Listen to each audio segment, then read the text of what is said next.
కష్టం పిల్లలది, లాభం నక్కది. ఇవాళ స్టోరీ విందాం. ఒక అడవిలోని నది ఒడ్డున 2 నీటి పిల్లలు నివసిస్తూ ఉండేవి. అవి ఎంతో స్నేహంగా ఉండేవి. నదిలోకి దిగి చేపల వెంట ఈదుతూ వాటిని ఒడ్డుకు తరుముకు వచ్చి చంపి తినేవి. కానీ అలా ఒక చేపను చంపి మళ్ళీ నదిలోకి వెళ్ళడం కష్టంగా కావడంతో ఒక ఆలోచన చేశాయి ఆ పిల్లలు. ఒకటి చేపలను ఒడ్డుకు తరిమితే మరొకటి అలా ఒడ్డుకు చేరిన వాటిని చంపాలనే అంగీకారానికి వచ్చాయి. అలా ఆ 2 కలిసి బోలెడన్ని చేపలను పట్టుకోగలిగాయి. ఇక పంచుకోవడమే తరువాయి. మిత్రమా, ఈ చేపలను 2 కుప్పలుగా చెయ్యి అంది ఒడ్డున ఉన్న పిల్లి. పొరపాటున దానికి ఎక్కడ అన్యాయం చేస్తానో అని భయపడి.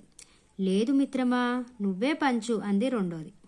మొదటి దానికి అదే భయం. దాంతో చేపలను మధ్యలో పెట్టుకుని దిగులుగా కూర్చున్నాయవి. ఇంతలో ఆహారాన్ని వెతుక్కుంటూ అటుగా వచ్చిందో నక్క. పిల్లలను పలకరించి విషయం అడిగి తెలుసుకుంది. ఓస్, ఇంతేనా? మీకు ఈ చేపలను న్యాయంగా నన్ను పంచమంటారా అడిగింది నక్క. తాము చిక్కు తొలగిపోతుందనుకుంటూ సరే అన్నాయి. ఒక నీటి పిల్లని కాస్త పక్కకు తీసుకెళ్లి నక్క, నీ ముత్రుడు ప్రవాహానికి ఎదురీది మరీ నేర్పుగా చేపలను ఒడ్డుకు తరిమింది. ఒడ్డుకొచ్చిన చేపలను చంపడం తప్ప నువ్వు చేసిందేమీ లేదు. కాబట్టి నీకు రావాల్సిన వాట చాలా తక్కువ. అందువల్ల చేపల తలభాగం మాత్రం నువ్వు తీసుకో అంది. తర్వాత రెండో పిల్లి దూరంగా పట్టుకెళ్ళి సునాయాసంగా చేపలను ఒడ్డుకు తరిమిన నీకంటే రాళ్ళు, రప్పలు, తంటలు పడి మరీ వాటిని చంపిన నీ మిత్రుని కష్టమే ఎక్కువ.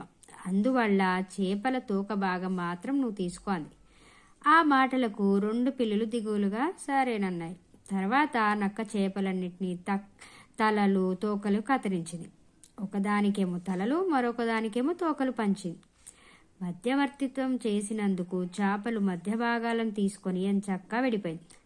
అప్పటిగాని నీటి పిల్లలకు జిత్తులు మారి నక్క చేసిన మోసం అర్థం కాలేదు. ఆ తర్వాత అవెప్పుడు పంపకాల జోలికి పోలేదు. 2 కలిసి వేటాడి ఆకలేసినన్ని తిని మిగతావి మరుసటి రోజుకు దాచుకోసాగాయి.